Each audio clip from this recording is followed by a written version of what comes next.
Dr. Jones here with, you guessed it, another weekly video message. So I'm sitting at the kitchen table the other night and I'm helping my son with his math homework. Well, actually, it's test corrections. You see, he took a test, didn't do as good as he wanted to, and the teacher said, if you do corrections, then maybe we can get you a couple extra points. Okay, so I'm going through his math with him and finding that some of his answers aren't right. And so we go back, look at the work that he did, and notice any small errors in the work. So, being the person that I am, I reiterate to him the importance of showing your work. But you see, showing your work in math is one thing.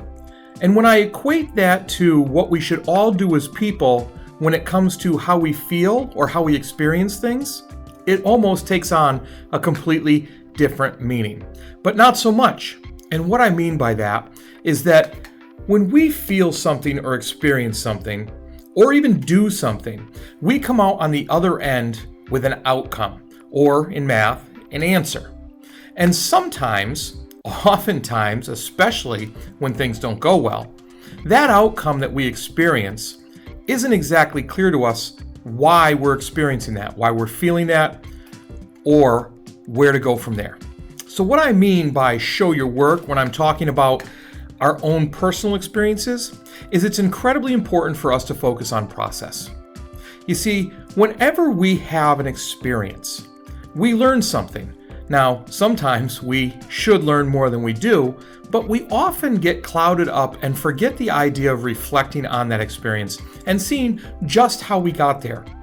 Now, sometimes it's easier than others, but other times we need to dig deep. Those times that are difficult, we need to ask those difficult questions to find out exactly why we're feeling the way we do and what we can do about it. And we do that by examining or showing our work. Now, you may ask, how do you do something like that? Because often we get caught up and we don't realize the way we're behaving or the steps we took to get where we currently are. The best way to do that is a flashback to me sitting at the kitchen table with my son doing his math work, going over his work. You get an accountability buddy. Now I know sometimes people hear accountability buddy and they're like, accountability buddy? That sounds a little young for me. Not true. Everybody needs a good friend. What's a good friend, you ask? Not a friend that just yeses you and says everything's great. A friend that points out what you're doing, whether it's uncomfortable for you or not, and helps you keep on track.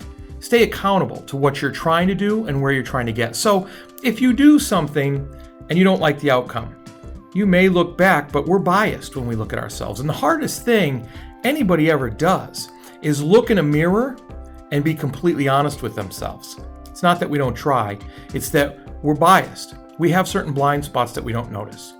So get a friend that's going to help you notice your blind spots and help you work through them.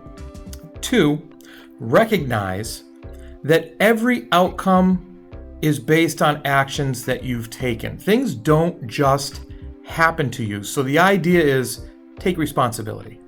You need to take responsibility for where you are and how you got there if you ever want to have any chance of fixing that. Now, sometimes this might just say or sound like I'm saying everything's got to be bad. Not true. See, the whole idea of continuous improvement is that even if it's good, you want to be a little better. So you should be reflecting and examining the things you've done. And finally, number 3, keep track. That's right. Now, some people journal to do that. Some people use check marks on a chart or something that they've created, but you keep track.